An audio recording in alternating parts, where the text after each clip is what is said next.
नमस्कार मित्रों।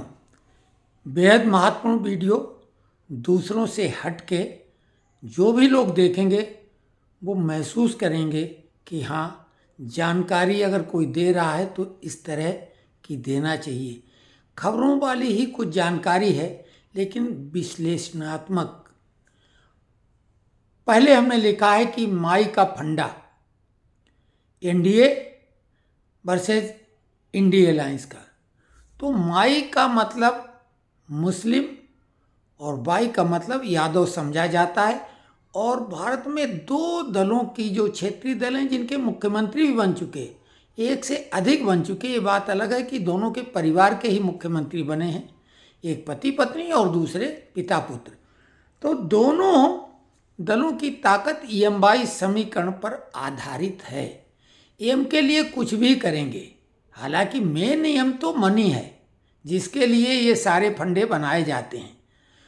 तो ईएम-बाई जो मुस्लिम और यादव का फंडा है, समीकरण है, फार्मूला है, उसमें एम को ही तरजीह दी जाती। यादव तो नाम के लिए हैं, उनके लिए तरह तरह से अगर दोनों में टकराहट हो जाए तो एम के विरुद्ध कुछ नहीं बोलेंगे। जैसे अखिलेश की पत्नी जो स्वयं सांसद हैं, उनके लिए इतनी अभद्रता के साथ टिप्पणी की गई, लेकिन अखिलेश का मुंह सिल गया था।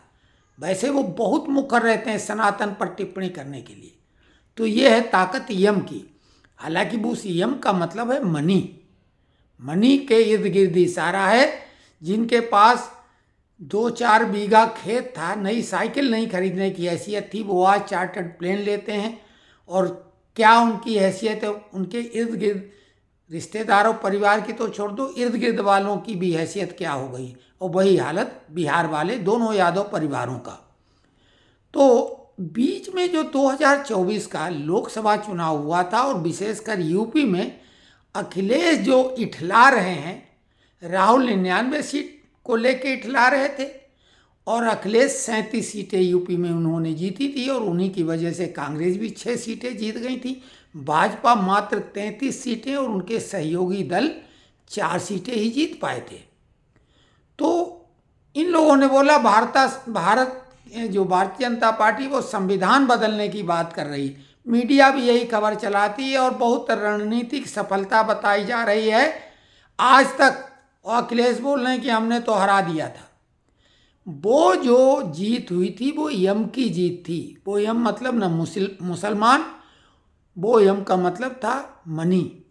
खटाखट जो राहुल गांधी ने 8,000 रुपये प्रति माह देने की बात की थी, उसका चमत्कार था। ये ध्यान से दो, ये बातों को घुमा फिरा के दूसरी साइड ले जाया जाता है, पत्रकार ऐसे हैं। तो वो पैसे का खेल था। 8,000 के लालच में लोगों ने वोट दे दिया था।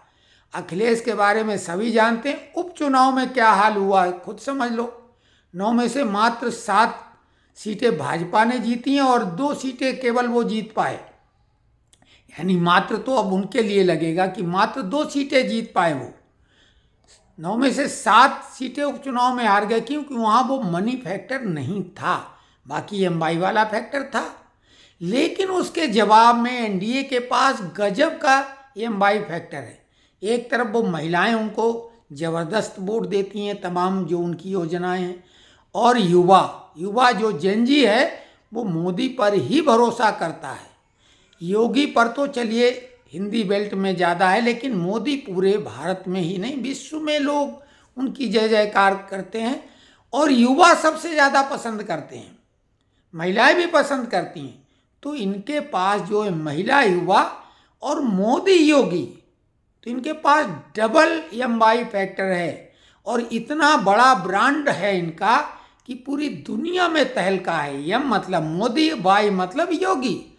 तो एनडीए के पास तो गगनचुंबी एम-बाई फार्मूला है मोदी योगी का। उसके आगे कोई फैक्टर, कोई फार्मूला, कोई फंडा नहीं चलने वाला है। और उसी एम-बाई फैक्टर का कमाल है कि एम-बाई फैक्टर दूसरा महिला और युवा का भी चल रहा है, जो भाजपा एम-बाई फैक्टर को परिभाषित करती है महिला युवा के रूप में।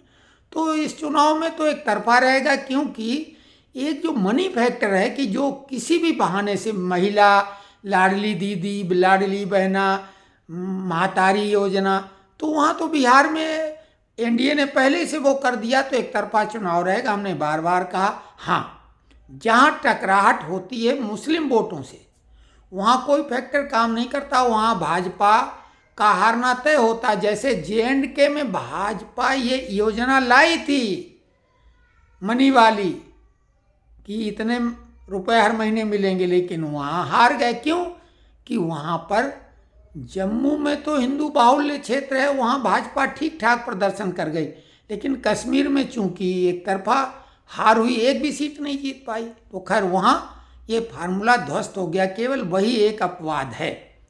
अब जो दूसरा बहुत बड़ा फैक्टर की बात हमने इसी खबर में दूसरा किया, विदेश की खबर, और रूस ने कैसे वो हिसाब बराबर अब किया है। आपको मालूम 11 जनवरी 1966 का वो मनहूस दिन था, जिसमें भारत का सही मायने में जो वो प्रधानमंत्री था, जो देश के लिए कुछ करने वाला था, मात्र 18 महीने में गीता के 18 अध्याय लिख चुका था, जय जवान जय किसान का नारा नहीं दिया था, मूर्त रूप में हमारी सैन्य शक्ति और कृषि को उन्होंने बहुत आगे बढ़ाने का काम किया था। बुनियाद वही थी, और उसी बुनियाद पर कांग्रेस इठलाती रही इतने दिनों तक, और 71 जैसी लड़ाई भी जीती। 1965 का युद्ध कमाल का था, क्योंकि भारतीय सेनाओं के पास साजो सामान नहीं था, केवल हुंकार थी शास्त्री जी की, जो उन्होंने नारा दिया था जय जवान, और इधर किसानों को जय किसान। उसी के बाद में कृषि में क्रांति आई, और भारतीय सैन्य शक्ति का लोगों ने लोहा माना। लेकिन 11 जनवरी 1966 को ताशकंद में उनकी हत्या करा दी गई। अब इसमें किंतु परंतु लगा, लेकिन वो सभी जानते हैं, उनकी पत्नी ने कहा था, उनके बेटे कहते हैं, तमाम लेख हैं। तो उनकी जो हत्या हुई, अब उसको संदिग्ध हत्या कहा जाता है, या संदिग्ध मौत, कोई पोस्टमार्टम नहीं हुआ, कुछ नहीं हुआ, तो वो रास्ते से हटा दिया गया था, क्योंकि नेताओं को ऐसा ही किया जाता है। और उस समय रूस में राष्ट्रपति जो वर्तमान में होते हैं ऐसे नहीं थे। उस समय के जो राष्ट्रपति थे, वो जो पावर वाले, वो कम्युनिस्ट पार्टी के महासचिव थे। उन्होंने, अब उनका सीधे सीधे लियोनिद ब्रेजनेव उनका नाम था, वही कम्युनिस्ट पार्टी के महासचिव थे। स्वाभाविक है, बिना उनकी मर्जी के नहीं हुआ होगा। तो ये तो भारत के साथ रूस ने जो किया, हालांकि यहाँ के लोगों के कहने पे किया, और बाद में उन्हीं ने यहाँ शासन किया, और वो KGB के एजेंट भी कहलाए। तो वो एहसान, जो मतलब वो हिसाब बाकी था, वो चुकाया SCO समिट। SCO समिट जो कि चाइना में अभी हुआ था इसी वर्ष। तो आपको आश्चर्य होगा, 31 अगस्त और 1 सितंबर तक ये चला था, 2 दिन का। तो वहाँ पे मोदी की हत्या उसी तरह से कराने की योजना थी, और वो भी अमेरिका की डीप स्टेट की। वहाँ पे 31 अगस्त को ही बांग्लादेश के एक होटल में टेरेंस अर्वेल जैक्सन मृत पाए गए। ये अमेरिका के बहुत बड़े खुफिया विभाग के एक वहाँ के अधिकारी थे, और वहीं कुछ कागजात मिले, वहीं से खबरें अब आईं कि मोदी की हत्या की योजना थी। लेकिन रूस ने वो काम कर दिया कि आपको याद है कि पुतिन की गाड़ी में मोदी 35 मिनट से ज़्यादा बैठे रहे थे। वो काफ़ी, उसका वीडियो भी जारी किया गया था। और मोदी जब वापस आए, तो जब उनका स्वागत सत्कार हुआ, तो मोदी ने कहा भी था कि ये हमारे को स्वागत में तालियां बजा रही जा रही हैं, या हम वापस आ गए इसलिए। याद करो, जब पंजाब में खालिस्तान में भी मोदी को एक मारने की साजिश हुई थी, एक ओवरब्रिज पे उनका काफिला रुका था, तब भी मोदी ने यही बोला था कि हम चन्नी वापस आ गए हैं। तो मोदी के साथ ऐसा किया जाता है, जो देश को कहाँ से कहाँ तक ले गए। जब उन्होंने कार्यभार संभाला था, तो 10वें पायदान पर भारत की आर्थिक स्थिति के मामले में, GDP के मामले में था। आज 4थे नंबर पे है, और वास्तविकता में तो दूसरे नंबर पे है PPP के अनुसार।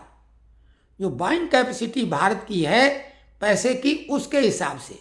और अमेरिका तो जितनी जीडीपी है उससे ज़्यादा उस पर कर्ज है। तो अमेरिका तो ज़बरदस्ती सिर्फ यूएस डॉलर जो है उसकी मोनोपोली है, उसकी वजह से अमेरिका का रुतबा है। ये बात अलग कि उसके पास 8,000 मीट्रिक टन सोना है, लेकिन आर्थिक रूप से अमेरिका तो दिवालिया है, क्योंकि जितना उसका जीडीपी है उससे ज़्यादा उस पर कर्ज है। तो ये अमेरिका की हालत है। हाँ, चाइना जरूर मजबूत है, लेकिन वहाँ भी बाइंग कैपेसिटी जो है उसके जो मुद्रा की है वो भारत के मुकाबले में बेहद कम है। तो भारत का जो है रुपया भले उसको लोग कहते हैं बड़ा कमज़ोर है, लेकिन जो सामान भारत में 10 रुपए का मिलेगा, अमेरिका में वही सामान 50 रुपए का, और चाइना में वही 20 से 30 रुपए का मिलेगा। तो ये भारत के रुपए की ताकत है। तो खैर, तो रूस ने वो हिसाब बराबर कर दिया कि हमारे एक तेजस्वी, यशस्वी और देश के लिए जीने वाले प्रधानमंत्री को मारा गया, क्योंकि वो देश को आगे ले जाना चाहते थे। तो वो ऐसे कहाँ लोग अच्छे लगते हैं। आप देखो खुल के राहुल गांधी क्या क्या कहते हैं, कांग्रेसी क्या क्या कहते हैं मोदी के लिए। तो खैर, कसाई के चाहने से पड़वा नहीं मारा करते, एक कहावत है। तो शैतान के चाहने से कुछ बुरा नहीं होता है। मोदी अवतार पुरुष हैं, हमने बार बार बोला कि मनुष्य नहीं अवतार है, देश का तारनहार है। और उस पर भी कमाल, मोदी के साथ योगी, योगी प्लस यूपी उपयोगी, और इन्हीं से प्रेरणा लेके असम में हेमंता बिस्वा शर्मा। तो कमाल के हैं।